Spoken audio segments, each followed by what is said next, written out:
Hello there, friends and RC family. My name is Alec from High Noon Hobbies, and if you're new to this channel, I very much appreciate you checking it out. I hope you will stick around, watch at least this video, see if this content seems worth your while, and consider subscribing, so that then I can say to you, if you aren't new here, welcome back to yet another Friday upload. This time, part 2 of our coverage of the North vs. South Utah RC Crawlin' Shootout from the North vs. South Utah RC Crawlin' Championship 2023. Today, giving some coverage to the remaining top 5 competitors. We have Zach C., Preston A. from down south. Zach is representing up north, Preston representing down south, and then finally, we will finish it off with Dan. Hey there, Dan M. from down south as well with his custom chassis. So we've got Zach C. representing Rock Pirates RC. We've got Preston, who is running a Desert RC chassis, and then Dan here is running his own custom chassis. As you may remember from our part 1, we experienced some inclement weather, which delayed our top 5 shootout. You can see the ground here in this clip is still a little bit wet. But luckily, the rocks out at Desert Mountain retain heat pretty well, and they did shed off that water fairly well as well. So we are ready to get the competitors out on the rocks. Last time, we took a look at 2 of the competitors. We watched both Cletus and Mike from West Valley Hobby. Cletus from up north and Mike from West Valley Hobbies went head-to-head, and this time we're not going to waste any more time with this intro. Let's just jump straight into it because we have 3 drivers to watch, starting with Zach C. from up north. So Zach has proven himself to be quite the competitor this season, representing Rock Pirates RC and currently running a Kraken Pro chassis. Let's see how the chassis does in this competition. Starting it off with quite the send, giving her the wheel speed into the ground. Let's see what happens with Zach's run. One thing that I would say Zach has become relatively well known for, at least throughout the 2023 season, is he seems to like to give himself a bit of a challenge, maybe a bit more of a challenge than the course overall is trying to present. Zach seems to always find himself in some sort of a pickle towards the early part of the course, but somehow manages to come out with an incredibly competitive score by the end of his run. So let's see if it happens to him this time, and if he sticks with the trend or if he knocks it and throws down a clean run all the way from point A to point B. A little bit of a hiccup there on that lower section getting into gate number 2, but that is actually an area that several of our competitors, or at least both the competitors that we watched so far, struggled with. And I actually, watching individuals hit this course after we were done with the top 5, it seemed like that was a more difficult spot than maybe the course setters had anticipated. It was kind of an interesting additional obstacle that our competitors had to deal with. Now here he is, Zach, approaching the first gate that's really been giving people issues. This entire section right here is still a bit of a mystery to everyone involved in the top 5 shootout. So far, we are watching chronologically, FYI. So if you're wondering if another competitor has gone first before this video and has given away some sort of information that we are not privy to yet, that is not the case. We are watching these competitors go in the order in which they went in the top 5 shootout. So we're not missing any sort of information. We have all of the exact same information, especially if you watched that part 1 from last week's Friday upload on the channel. If you missed that one, I'll go ahead and throw a link up on the top right of this corner now so that you can take a look at that and get yourself all acquainted with what we have seen so far from our first 2 competitors. But we are not missing any information, so we know just as much about how to hit these lines as these guys do. Really unfortunate turn of events there through that gate. And interesting enough, I don't know if you guys caught what just happened, but as Zach was stepping through the course, he actually knocked that rock, and that is going to come into play here in just a little bit as we're watching our next run. But unfortunate that Zach came through and tapped that gate. Now we are making quick time through this course. We are already headed into gate number 8 here, and we are only at 2 minutes and 40 seconds. Something that Zach is also very well known for is making really good time through his courses. That's something that he has kind of needed to do in some of his runs, as he saves that time, it seems, at the end so that he's able to make up for some of the mistakes he made towards the beginning. It's almost as though he's going for speed at the beginning and then accuracy towards the end of his runs. But he's finding a good blend of it through this run, really not having too much trouble so far. Unfortunately, tapped that boundary, but we saw both of the previous competitors do the same thing. The only thing really setting Zach apart on this one is the tapping of that gate number 6 before coming over that crest.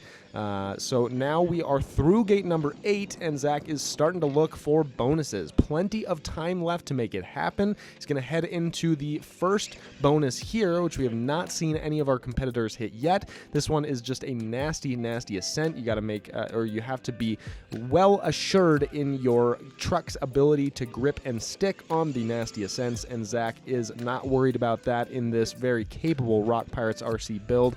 Has no problem whatsoever shooting up through that first bonus. Honestly, I'm wondering if some of the earlier competitors, those first 2 competitors, whether it be Cletus or Mike, are kind of thinking to themselves, man, I should have really hit that first bonus. It looked a lot gnarlier than it was. But that's something to take into account. You don't really know how any particular truck is going to handle an ascent until it hits it. That could be, we could reference back to the first video that I did of the North versus South finals here, not the top 5 shootout, but the video I did comparing one of Cameron's runs to one of Dustin's from D's Company's runs. Those guys were dealing with that same ascent before gate 4 on that run and had some serious issues. Cameron had some serious issues with the ascent on that one, which is surprising because typically his truck does really well on ascents and is particularly well weighted. But Zach making it look easy as he pops through gate number 10, the first competitor that we've seen that hasn't had issues with that particular gate as well, making it through both of the bonus lines as well, celebrating his victory there because that is actually a very solid score, especially considering what we've seen so far. Ending up with a plus 12 after hitting both of those bonuses puts him in a very good spot. But do remember, it's not just the top 5 score that matters. We will be combining both of their previous runs from today along with their top 5 score, and that combined score will be the score that the competitor takes to the podium. So we still have some math to do to see who comes out on top, but here is our next competitor in the top 5. This is Preston. Preston running a Desert RC chassis, one of the prettiest chassis I have seen, I must say. Preston always going above and beyond when it comes to his builds, really caring about the attention to detail, and in this particular case, he has, I believe, both polished axle housings as well as he polished the metal frame rails, and I can tell you I have never seen such a shiny undercarriage to a truck. It was really quite impressive. But right out of the gate here, having some troubles with that descent, ending up on his lid. Let's see if Preston can make it back around without having to use an upright. Really close to that gate number 1 there, but he does manage to land on all 4 without tapping it, so we're back in action. Now we're heading into the spot that has given everyone else grief. Let's see how Preston handles this situation. Coming into this V-notch very early, a great decision, really trying to get himself as far over to that passenger side as he possibly can. A respectable decision in my opinion, and makes it through there just barely, but then immediately a man with a plan knows that he's just going to cross the boundary, not have to worry about it, not get himself into a sticky situation potentially. So he crosses that boundary, takes the plus 10 to set himself up in the best way possible for this gate number 4. Now heading into the next gate, this is where what I was talking about in our previous run is going to come into play. We're taking a look here, and the judge is noticing that something is a bit different on this run.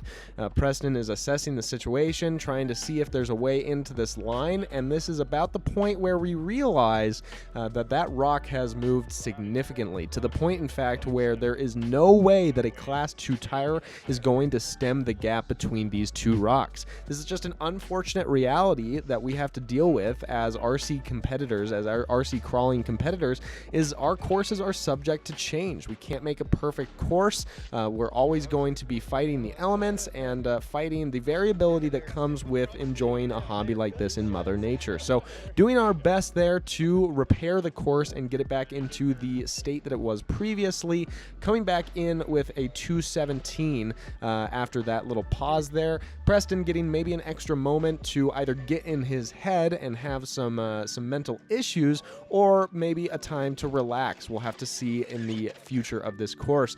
The first competitor that we've seen tap that gate, but honestly, based off of the way that he did it, I was quite surprised that we didn't see other competitors have that same issue.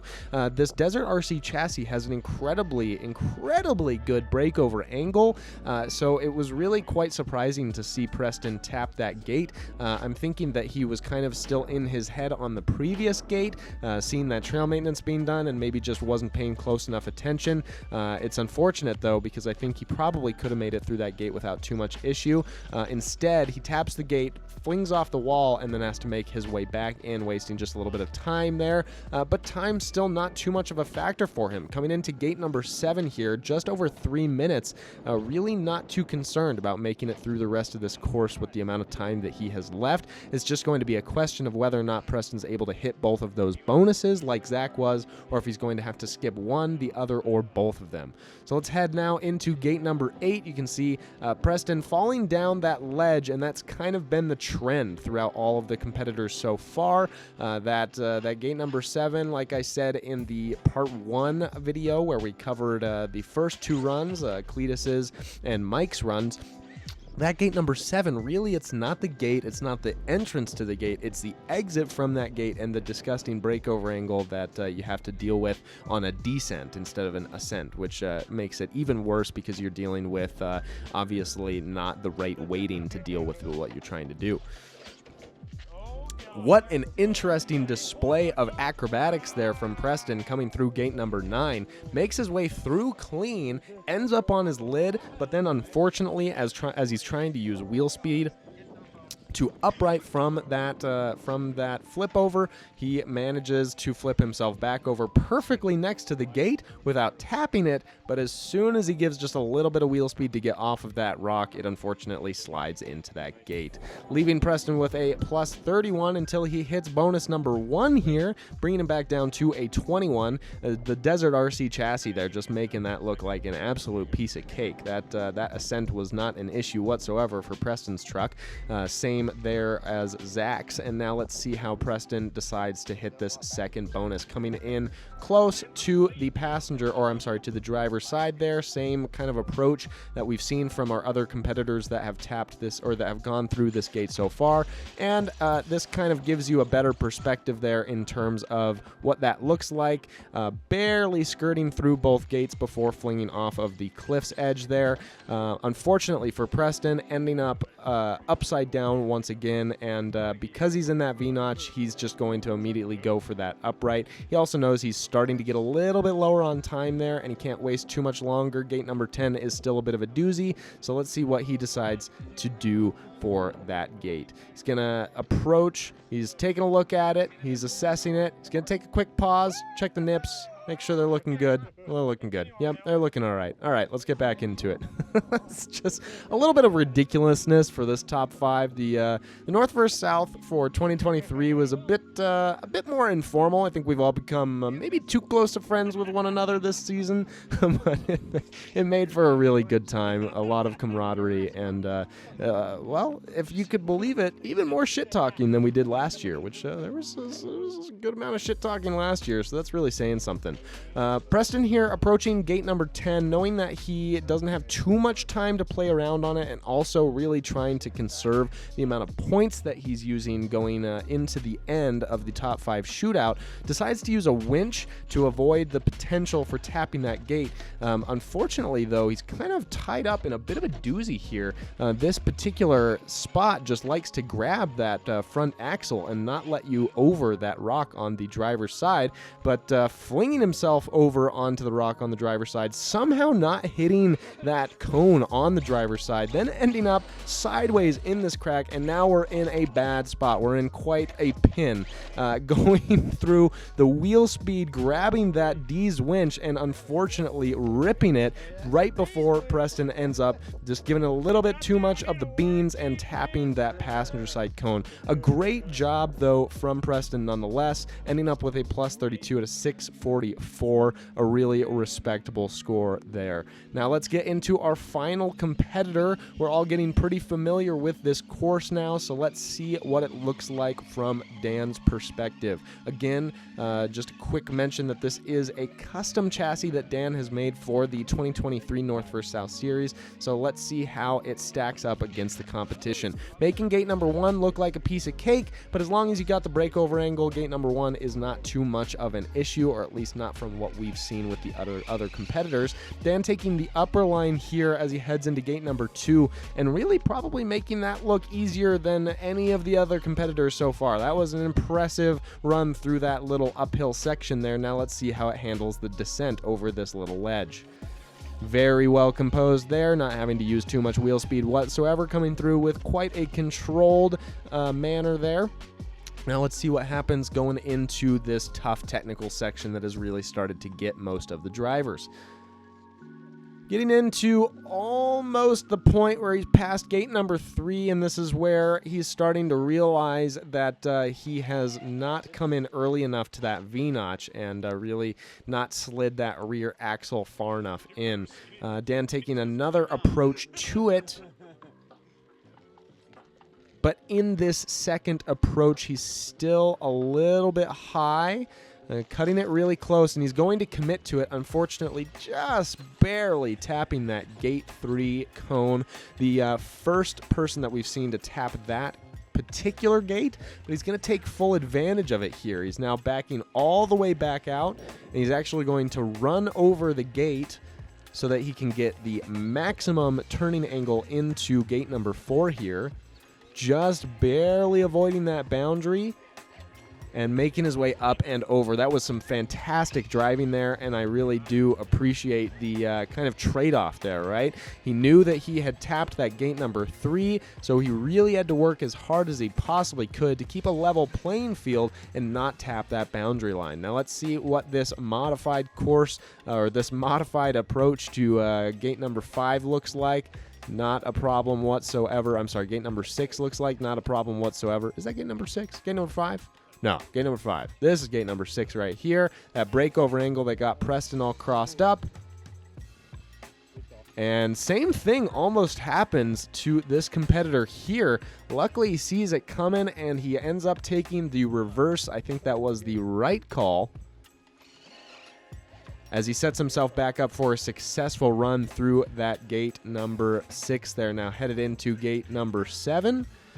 Let's see how composed we can stay, and still a little bit of a fling there at the end. Didn't end up nearly as far down as some of our other competitors, but I wouldn't exactly call that completely controlled, although I would say that the descent there was fairly well controlled until he got on to the actual side hill portion down lower, which is quite interesting. The descent over the ledge seemed like it was pretty well put together. Having a little bit of trouble making his way up high on here. It's kind of the give and the take of different chassis, right? We watched some other competitors get through here without any sort of trouble whatsoever. We watched Mike T get hung up on his window cutout on his body, and then right there, just seeing maybe a slightly longer wheelbase may have helped our competitor out here, but he ended up making it through without too much trouble. Unfortunately, coming through gate 9, just a really, really random flip over. That is almost deserving of a slow motion replay. don't really understand what happened there. He got over the breakover angle just fine, and it seemed like as soon as he tapped the actual hill with the front wheels, they just sent him over. And now he's trying to figure out what to do for the rollover.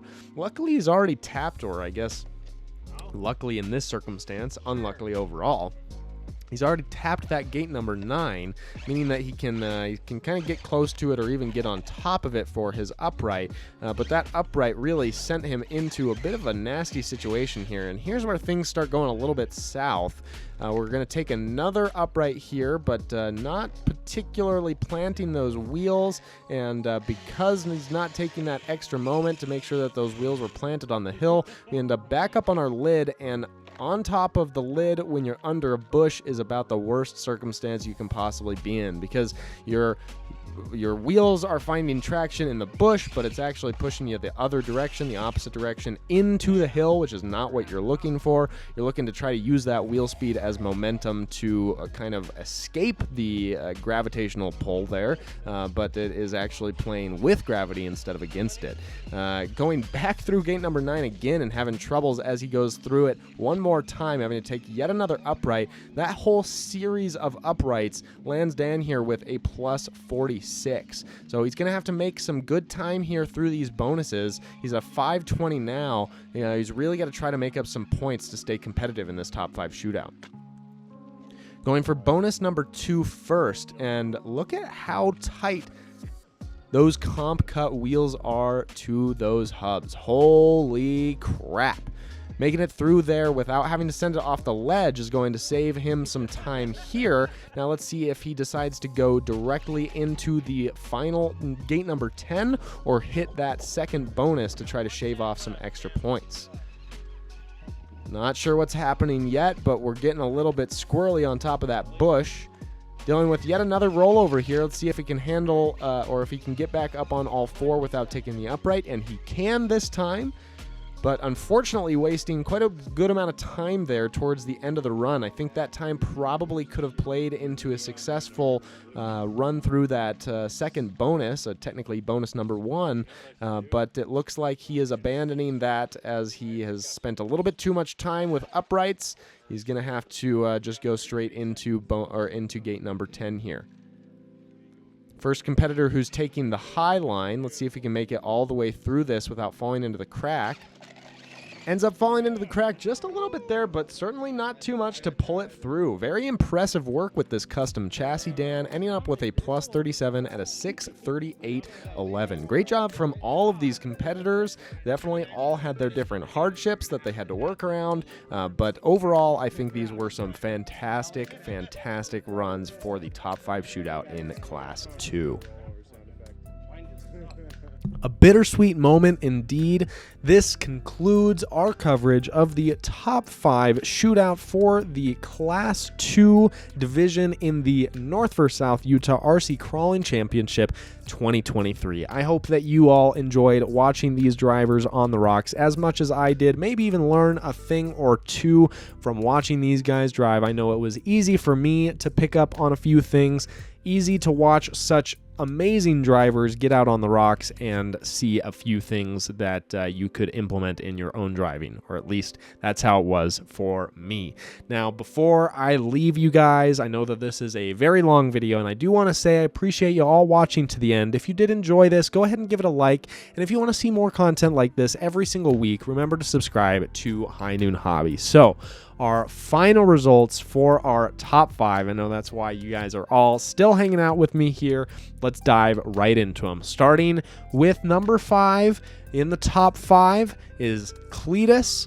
Well done, Cletus. Some absolutely phenomenal driving this year, really bumping up his driving skills throughout the season and just showing a whole new side to his driving that I believe he was kind of keeping under wraps last season. You know, he certainly wasn't showing us everything that he had to offer. Coming into this season, he came in hot and he just kept getting hotter. Every single event, his driving just kept getting better and better all the way through to the finals, where he really showed us what he's made of and laid down some incredibly awesome lines. So really well done, Cletus.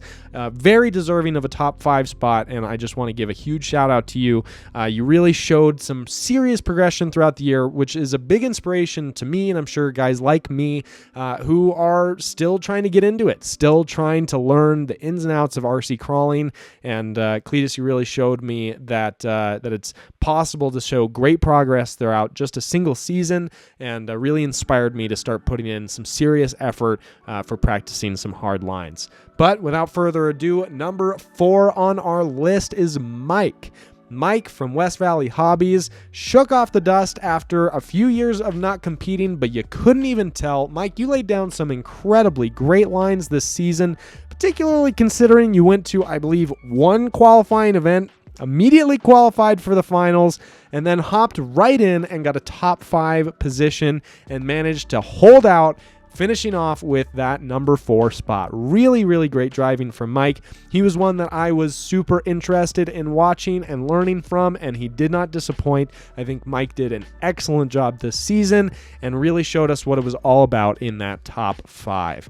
Which leads us into our first podium position. Number 3 is going to be Zach C. Zach representing Rock Pirates RC. He did a phenomenal job all season as well.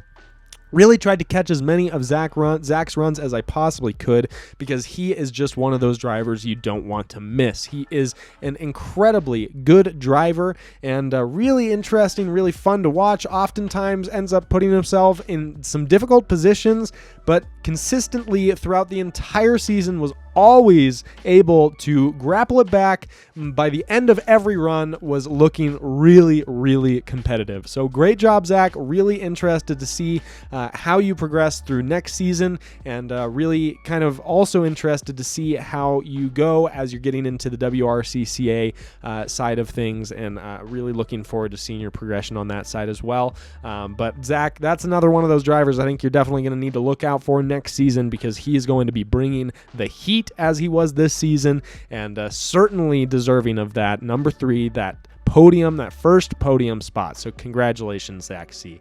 Number 2, we're down to our last 2. Who do you think the last 2 in the top 5 are going to be for the second podium position? Number 2, in the state of Utah, we have Preston Atkinson. Well done, Preston. Again, another one of those drivers that has shown some serious progression throughout the entire season. Not only that, but showing some serious dedication to the hobby overall.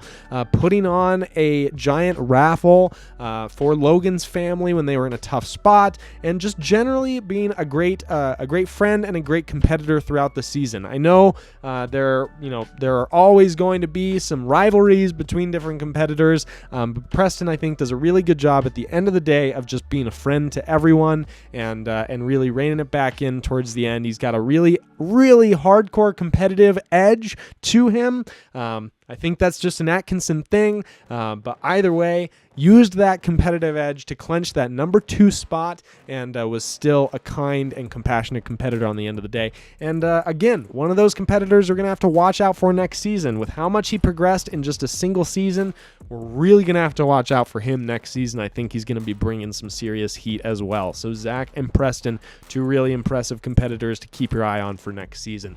And that leaves only one for the top spot, and that top dog is Dan. Dan M. with a course score of a -35, a shootout score of a 36, leaving him with a final score of a +1 over the day. Really, really impressive driving, Dan. I know that shootout course was rough for you, especially after Gate 7. Things really started to go south, but you kept composed, you kept it together, you channeled that inner zen and made it through the course and still came out on top. Really, really impressive driving. Dan, actually, I didn't mention it, or maybe I did.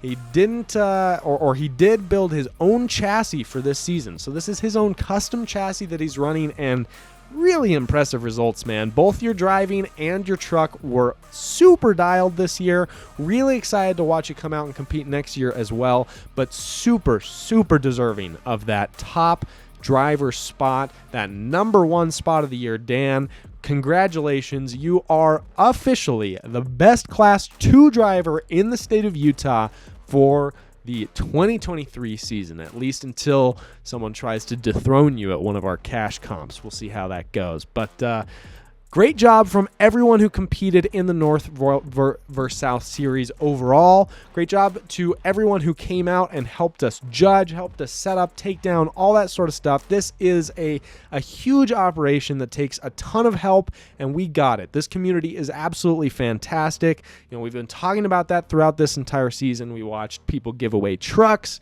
Shout out to BRC for that one. We watched people give away merch. We watched people contribute to raffle prizes. All sorts of just awesome volunteerism and community building happened this season, and it was really fun to be a part of. I'm super grateful to be a part of it, but I don't want to leave you, or I don't want to keep you waiting around any longer. I know that this has been a super long video, so I appreciate you all sticking around to get those final results, and look forward to more of the North versus South coverage coming in the next couple of weeks here. It's going to be fun. We are certainly not done yet, but thank you all for watching. Until next time, I hope you enjoy some scale trails, maybe some hard lines, and we will see you on the next one. Cheers.